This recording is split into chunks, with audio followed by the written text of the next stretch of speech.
Sandy. Hi, it's Dave. Hi, it's Kirk. Welcome to the A.D.K. Rock and Metal channel, and we're back doing discussions. We'll be generating it through the discussions generator, and we'll see what comes up. Let's do it. I turn to click the play button. Let's go. I think you're going to get a blank screen for the first one. Really? Yeah. Hey! Okay. The question is this. Why do bands focus on gigging as a way to promote? Okay, controversial, because I'm sure this is going to be a few people will get upset by this, but it's a question I thought needed asking. So one of the biggest things we see is bands still focusing on gigging as a way to promote your band. My question, I guess, is this the main? It still seems to be a main focus, unless you've got a PR agency. Bands go like, if I get more gigs, we'll get more people will follow us, yada yada yada, and it will. The idea of snowballing, which is very much an 80s and 90s way so it's an old school approach, isn't it? Really, but it hasn't changed. People still in bands still see this as the way to do it. Now we've all played band, we've played in bands, we've played gigs, and we've been to the gigs where you turn up and you play to 10 people. So how's that helping promote? Is that the best way still? So, but why are bands still doing that? Because I still see, I mean, we've got lots of bands within our local scene where we see them gig after gig after gig, all within the local areas, just playing gig, and I kind of go, I'm not seeing anything else come out on your socials pages, your internet. I'm seeing you promote about your gig coming up, and then occasionally you might have a song might come up, but what else? There's only solely just playing show after show, is there? There must be utilising all the elements of social media, or are you finding that's not the case? I think, for me, the gigging part is the final part nowadays. What's weird is if you're in the 80s, it was the first part. You played the gig, people came out to watch shows, and from that they got an interest in the band. They would then go and look for you for when you were next playing a gig, because there was no other way of finding out, and then you would wait for an album to come out and you'd get the album, and the merchandise and the music was something that came after the live show, whereas now it's completely flipped, which is you get into the music first. So usually the way things happen is you'll see someone will recommend a video or something, you'll watch a video on it and you'll get into this band, then you'll get the discography, and once you've really got into the music, you'll then find out where they're playing live and then go and watch them. So the whole process has gone in reverse, but the local bands are still doing it this way, whereas if you look at the large bands, they go out, they put out music videos, and then they book their tour once the album's out, whereas so they're able to do the cycle of put an album out and then tour off that album because they've got the establishment, but they still realise they have to put all the other work out, which is through the PR companies, and now not everyone can get a PR company. I mean, Telescribe, we've approached multiple PR companies, but many PR companies have already fully booked. They haven't got enough space to take on anymore. So we were struggling. Wow, they're turning down business. Yeah. That's a business model that will fail them in the end then, unless they expand. The problem is at least I'm glad that PR companies are being honest about it, because they could take you on and not give you the right level of support. Yeah, and take your money. Whereas at least if they say we haven't got any more space to take on any more bands to focus on. But for those who don't know, including myself, what would a PR company do for a local-ish band? So what would you be looking for Telescribe for a company to do? So it's about getting as many of the online presences to review your... Definitely. So it's either album reviews, it might be a written up reviews, it may be video reactions, because we get PR companies sending us details. Podcast interviews. So they will basically try to get you in front of as many people on as many platforms as possible. So they'll just send it out to everyone and see which of these platforms come back. The more successful you are as a band, the bigger the platforms are that you're going to get. The smaller the bands are, the smaller the platforms. So we'd be like one of the small platforms who would approach and say, we want to interview this band. And if the band hasn't already got a full lockdown of interviews, then we would get the interview with the band, etc. So that would at least then, you might be in front of another 20, 30. Now the problem, 20, 30 people, whatever it might be, you might see what you're on about, but the challenge there is always about, if you're trying to play local gigs and you're trying to build up a local following, which would have been the way, there would have been a scene that went to local gigs, and that's how you saw all your local music and stuff like that. You wouldn't have travelled too far out of your comfort zone. I don't see that existing. And I don't just think it's in our area. I think that's a nationwide thing. There are people that go to gigs. but I don't see it being the way it was in the 80s and the 90s because we don't have the expendable income. We don't have. There's a lot of issues of why I do it, but I'm still trying to understand. Do you want me to expand on that? Yeah, why don't you get on this one? So I think, first of all, let's ask the question, why do bands focus on gigging? Any band. So there's 4 points to this for me. Number one, now that album sales are so irrelevant to income for a band, unless you are one of those top 5%, your income streams now are basically merch and playing live.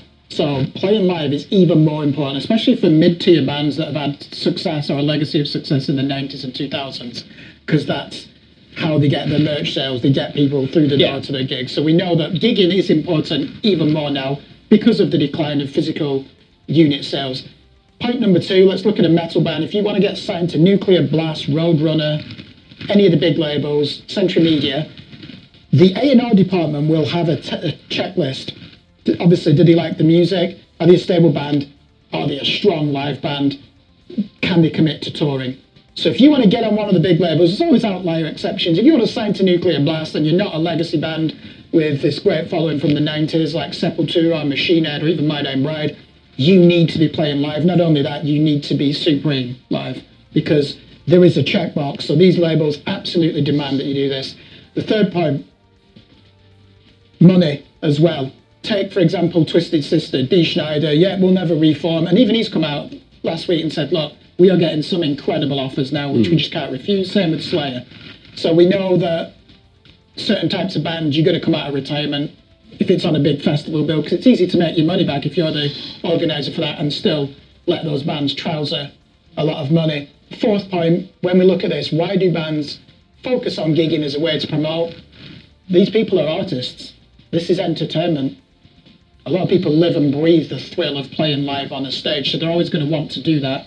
You know, not everyone is a bedroom musician or someone who studies music theory and doesn't, is agoraphobic, doesn't want to play live. You two are both musicians. Look at that. You booked a tour of America with one of your previous bands. You must love doing what you do, being on stage. I could see in your eyes when you're playing drums at that Telescribe gig, I thought, this is my mate and this is it. He's in his element here. I've never seen you so happy. So you've got that on stage. I just thought you were like, if someone had killed you there, you'd have been there. You'd be like, hey, at least I've gone down on if someone had killed him, then he thought, great, I don't have to take all these cameras and edit the footage. Pack everything away at the end. No, it just felt like you were really, I know what you mean. You were in your zone. Same with you when you did the Halloween show. I just thought, this is somebody who's experiencing a sublime moment. So let's not discount that. Musicians are entertainers and artists. They want to play. Yes, there's a lot of things like losing money on tour. I mean, who can, if you're a small metal band for America, you've just signed to Profound Law or $20 spin, one of the prestigious labels that doesn't have much of a budget behind you, you're just gonna, if you come to Europe, you're just gonna lose money, aren't you? Even that band Architects, who are huge in America now, the first 10 years of their existence, they were like, should we just give up on tour in America? We're just losing money. That must be so dispiriting. So, but I don't think we should discount that fourth point I've just said, the love of performance. I wasn't sure if he's going to come to that on your 4 points, and I'm glad you did, because that is, that is part of doing what we do. I've only played 7 shows, but each one has been... You can remember every one, it's gone through in a blink of an eye. You get mid-set, you think, bloody hell, we're halfway through, and then before you know it, you're finished and you're packing up. But so that is a key element as to why bands focus on gigging as a way to promote, because they just love doing it. If it is, the same 10 people who was at your last one, well, for me, that's still going to be a draw. In time, it may get a little frustrating, but I think the question is, you've got so many options now. As you very clearly explained, Dave, what is the difference between the 80s and 90s, you gig first to build up your following, now the whole situation's flipped. But you've got so many more options now. You've got all these social media outlets, you've got electronic outlets, email, mail shots, you've got so many options. I mean, I remember gigs being promoted with posters on lampposts and things like that. I kind of wish they still had them, Because I love a gig poster, rip it off the wall and everything. You see them occasionally. Little tags at the bottom you could tear off, which had the date on it, so you remembered. Yeah, that's a bit American. I don't remember that. That got brought over here a little bit in the late '90s. I remember that. But yeah, you can promote your gig, you can promote your band in so many different ways and on so many different platforms. Yeah, Dave, can I ask you then, because of the loss of income from album sales, what are the income streams now? Let's use a band, can you give us two then, one a rock band and then what we'd say a mid-tier band, and not on a platinum record or once on a major label, didn't really happen for them but they're still going. What are the income streams for these bands? Where do they look now for income? So gigs are the main income. So gigs and merch is the main thing. Now we're lucky enough in the UK that we don't have the venues stealing from merch percentages. America, that's a huge problem for them over there. They lose 20% of all their merch revenue to the venues, which means they make not a lot. And this is one of the problems with gig tickets now, obviously going up and up and up in price. And it's an odd question because then when we're doing local gigs, the gig price tickets are actually going downwards or doing free now. Which means because we're just trying. There's demand. They're just trying to get people through the door. So this is. So I agree with your points where you're saying, well, it's about the bands need to go out on tour to make revenue. But if no one knows who you are, and so if no one knows who you are, then they're not going to come to your gig because no one knows about this band, which means you're not going to make any money. So you give an example of a new band, aren't you? Yeah. So if you're talking about a local band who hasn't promoted themselves, who hasn't built up a following online or anything like that, if you put a gig on, no one's going to know who you are. Which means you're actually spending money, the promoter's losing out, the venue's losing out. So actually the bit about, well, the thing is, well, we want to be live, it's all about playing live, means that at that point in time, you're actually being selfish and self-indulgent as a musician, because you're playing live to hardly anyone at the expense of the venue, promoter and everyone else. Good point, yeah. But it is a craft playing live, so you could argue you're improving your craft. Who gives a fuck? Do it in a rehearsal studio. Yeah. Do it in a rehearsal studio at your cost. Don't do it at the cost of the business, the venues, the promoters who basically have done whatever they can to go, look, we've got this gig, we're making it really cheap for you to come and see it. And they're like, yeah, but who are they? Yeah. I mean, that's my argument. I'm sure you've heard the phrase where people have sort of commented on a poorly attended gig and they've said, well, we've treated it as a free practice. But you've just multiple times. You've just explained it's not a free practice because it's at the expense of the promoter and the gig. And the few people who have gone, perhaps. I mean, we've just seen it with the 66 Bar. I've just made an announcement about the fact that all their beer and all their duty prices have all gone up on all their alcohol. They've now got paid even more for it. Now they're trying to do it so they don't have to penalise and put their bar prices up. I mean, how are they going to cover? They've still got to pay the bar. They've got to still pay their staff.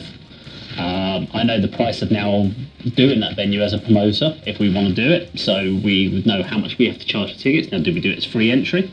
If we did a free entry gig, we'd be paying the bill for bringing those bands on. So, for me, as a young band, I think there's a couple of ways of doing it. So I do believe that playing live is the thing that you love about being in a band. It's writing the music and putting your craft out there, and it's about sharing it with an audience that loves it. So you want to look down and you want to see a people looking at you going, fuck, I love what you're doing. That's what you're looking for. Someone connecting with you. But if you're playing to no one, or you're playing to 5 people, or a guy and his dog that came to your last 4 gigs, you're not achieving that. All you're doing is getting a practice on the stage. So why wouldn't you do everything in your power to bring people, and playing gigs to no one is not doing that. Actually, all you're doing is you're taking your time away from doing what you should be doing, which is developing and building a following, using the tools available out there. And I know everyone goes, yeah, but it's not about doing all the online work. Unfortunately, in this day and age, you've got to do your work online, and it's not just about putting a Facebook post out there. So the gig is not your way to promote your band. It is once you've done everything else. So you've answered it from, let's say this is a sludge metal band from Bedfordshire that formed 2 months ago. Andy, can I throw this over to you then? Let's imagine this question is, why do the thrash band Testament focus on gigging as a way to promote? Because that's clearly something different. Do you two want to address that? Because you've said Testament, yeah, legacy. So, why do they focus on that though? That's the question. Why do they? Because there's 2 reasons why a band like Testament would do it. Is look at their audience. Their audience is they're going to be going for nostalgia as well. Apart from the new music that comes out, they were brought up on things like bands like Testament, so they can remember them going through the stages, and they live for going to see those sort of bands live. It doesn't matter if they bring a new album out, as long as Testament have got another live show going, they'll come out and see them again. Because they've done the groundwork, they've built it up. They were lucky enough to be around in the years before the internet. Yeah. So they were able to build up on the record sales. Bands nowadays have got it so much harder. You could say, oh yeah, but you can get your music out there. But so can every other band out there. That's your problem now, is you've got saturation. There are too many bands. Look at how many emails we get from PR companies. If I go through the ADK email box, there is so much stuff in there. I'm like, I haven't got the time to go through this. No. And so it just gets lost in the pile. And that's the challenge. Is we talked about how many videos get put onto YouTube every day. 1.8 million videos get uploaded onto YouTube every single day. Yes. How the hell are you meant to stand out amongst the crowd? So we then see people doing novelty acts. They see them doing covers. You see them doing it. Great one, Dave Runman from Lowdown did a Sound of Silence cover. Great cover, nothing to do with Lowdown. We just did it, but we know him from Lowdown, and that he will be able to use that as he gets some traction on that. He'll be able to push that towards Lowdown and help promote his own band. Would you know, like Testament, or you could even substitute in that Obituary, are always on touring, aren't they? With they did the Slayer tour, they'll tour with Carcass, they'll headline their own gigs throughout the world. Let's look at one of the other creative solutions that's appeared over recent years, Patreon, or paying a monthly subscription. So can you imagine, let's use Testament again, they're like, okay, we need to increase our revenue, we're losing a lot of money on the road when we go to Europe, it's great being able to tour in Japan, but again, we're losing money. Let's look at exploring getting a monthly subscription, a Patreon campaign, because Patreon is the big intermediate. That's the one most people know. What would the patron be expecting? Oh, I'm paying you $30 a month or £25 a month. You've not toured for 3 years. What are you doing? Are we just getting guitar playthrough videos on YouTube? So even at some point, the patrons are going to be asking, why are you not on the road? So could it not lead to a vicious cycle? They're trying to scale back to the world tours because they're losing money. They've replaced it with a subscriber base of, say, 500 people, which could give you a good income, paying $30 a month. But what are they expecting in return? So Patreon is another thing, and it's a great way to promote, but it's, again, people don't find you on Patreon. Then once you've already found you, it's a great way of turning people that like you into super likes or super fans and stuff like that. They're the ones that want to invest. And it works really well for younger bands. So it worked incredibly well for bands like Liliac, for The Warning, stuff like that. They really built their Patreon base. Kane use it very well. Now Kane have got one of the best Patreon packages. They produce. With their, was it £3 a month one? And you get a T-shirt and a brand new EP, purely Patreon only EP. That is incredible. Fucking hell, that's insane. That is the best offer out there that I've heard. And they use that, and it funds them. They've got deals upwards from £10. And what I don't get is where people just cancel it on them. I'm like, what? Why do people just cancel for even the £1 ones they did? And like 20 people cancelled their £1 a month. I'm like, how tight are you? You can't afford £1 to support a band. I'm Patreon to like 12 bands, like on like £1, £2 deals and stuff, just because I'm like, it's £1 or £2 to me, but if they get 100 people that do that, that's £100 a month that's going into their account, which can help them for rehearsals, etc. So there are different ways of doing that. I think Patreon's a great tool, but for a new band, it's not. For a new band, look, Patrons can be cancelled at any time. Patrons stop. I had Patrons for one of my old YouTube channel, and eventually, because I knew I wasn't going to be able to deliver what I promised, ethically, I messaged all my patrons and said, I'm going to be shutting the Patreon down. And they actually were like, well, we're still prepared to keep supporting you. And I went, but I can't deliver what I said. And because of that, I don't feel comfortable taking your money if I'm not going to. And they're like, we're still happy to support. I'm like, no, I don't feel comfortable. Now, they are actually supporters on this channel as well. So they moved over and they still message us and they still put in the comment section, which is great. Which we're incredibly grateful. We are grateful. I mean, comments make a huge deal to the channel. But I just think, look, just to summarise what I think on this one, so why do bands focus on gigging as a way to promote? My answer to this, I like to think why bands do it, because they don't know anything else. Yeah, what are they promoting? Yeah, what's the end goal? We've got a new EP or a new record coming out. Where'd you go? And I actually can answer this. I can answer this for you from Telescribe point of view. So I took on the role. So Kim from Tellers is in charge of socials. So I don't do anything to do with socials for Tellers. But then I was like, well, what do we do now? We did our album launch, we did our big show, we were like, right, so what do we do now? We've got some videos that we're going to do, and we're going to start writing on the second album now, but we need to promote the band, so how do we do that? And I went, I'll take over the promotion, yeah, I can get onto that. And then I just went completely blank when I went online. I was like, well, what do I do? How do I promote a band? I can post on Facebook. I can join every group do on you have Facebook. an ADK, an electronic press kit? Got one of them? Good. But then who do you send it to? Well, you don't need a PR company. You go to Screen Blast Repeat, you go to the Razor's Edge, you go to all these... Where do you find... publications there is a huge amount. The problem is the amount of time it takes. When I started going down it, it's a massive rabbit hole of who do you approach. Just finding, so the way the PR company works is the fact that I could then join a PR company and they would have all these contacts ready and would approach them for us. Trying to do it on your own is huge. Yeah. Also, where do you focus? Do you focus on a nationwide thing with the fact that you're trying to build a local following? Do you focus with local businesses? So it's such a big piece of work, it becomes overwhelming. So it's a lot easier to go, it's all right, we've got a gig in 4 weeks' time, we'll focus on that and we'll promote that gig and we'll just push that and that will be... Because then you think, well, actually, I still am promoting and I don't have to worry about this over here because I'm doing that. And then the next thing you do is you play that gig, you book another one and you go, well, let's work on our next song and then that could be our next film. We'll do a video and that will be a way to promote. Yeah. And so you don't ever go anything other than the gig because the easiest option is get a gig, promote the gig, then you can still say you are promoting. And you are, because you are saying people at the gig. But what you're not doing is getting beyond that catchment area. And I found it really difficult. I have not spent, with the fact of doing the 5 YouTube channels, so I've got one there, doing 5 YouTube channels and stuff like that is just, then try and say, right, telescribe time, but I've got to focus on the promotion. That's why you pay an intermediary, a PR company, to do that for you, because they know you don't have the time, they've got the expertise, they've got the contacts. And so that's why I'm looking at the PR. Now, the other option you could do is instead of spending the money on the PR, do you just go and promote on Facebook and YouTube and go, right, instead of spending £150 on PR company, do I take 150 quid and put it on an ad campaign to promote the band? And that's another route. Now, we've seen that with YouTube. That can actually do great for views. But what's funny is you see the views go like that, and then that ad campaign finishes and views just drop again. So it doesn't give you any sustainability. And I also noticed with things like that is, you can get 1,000 views, but suddenly not a single one comments on those views. Yeah. And they're all really short views of your video. People aren't really watching like the video. It's cloned. Someone's been paid to watch a video for 30 seconds, so it counts. They're not genuine views. When you see, you can get 200 views of genuine organic views and you'll get comments on it.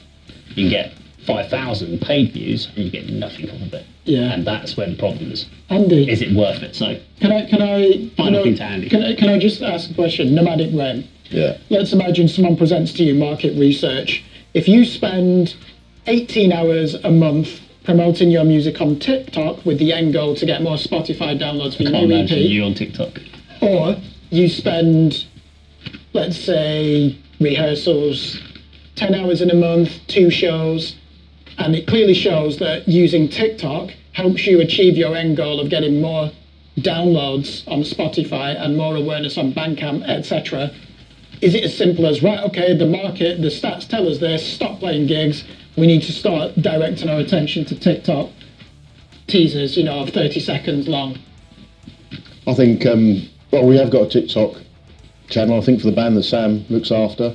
I have got one which I put all my sort of live clips on. And it's surprising how many sort of views you get on that. So I think you've got to utilise everything that's available to you. So yeah, we will probably start, using TikTok more, all the platforms, with a view to, as you say, just getting the name out there and the gig being like the final piece of the puzzle kind of thing. But Dave, like the end goal of this is to always get more people listening to your music, isn't it? The end goal for any band is to play to more people live. That's what you want to do. You generally, that's why I'm not against gigging. But why would you play to 10 people if the venue's 250 people? Why would you not do everything in your power to get to 250 people? I think a better vibe. I think I will, and we will. Yeah. When we're hopefully playing live later this year, you'll be fucking fed up with seeing. See, Here's the question is I think the reason why the band, as I said before, the reason why though people focus on gigging is they don't know how to get their brand out to 250 more people to get to the gigs. So it's easier just to focus on booking more gigs than it is to actually. And I don't think it's because bands don't want to do more. I think it's because there's no easy way of doing it. So is your, successfully. That's interesting. Is your primary motivation as a musician? Is the end goal to constantly grow your live audience, or is it to get more people streaming your music and listening to it on various platforms? I think there is a trade-off there, because I would say one is an extension of the other. So surely your main goal is to get people aware of your music and listening to it. By doing the online work, you'll get more natural growth on your online presence as far as music, not necessarily to your live gig. Because you could focus on, so for instance, with Telescribe stuff, with any PR stuff that we've done, any promotion stuff, I've purely pushed us for UK markets. So on any ad revenue, ad campaigns, I've gone Hertfordshire, Bedfordshire, Cambridgeshire, and sometimes UK based. Yeah.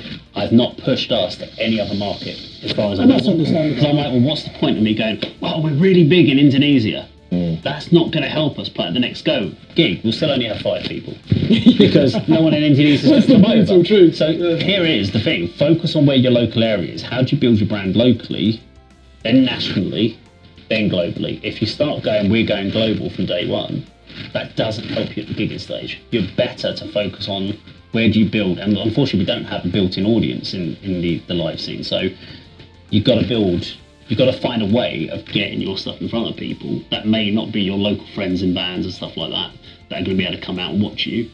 You've got to find those niche markets. Who is online searching for local metal bands that are into your sort of music? Who's the guy?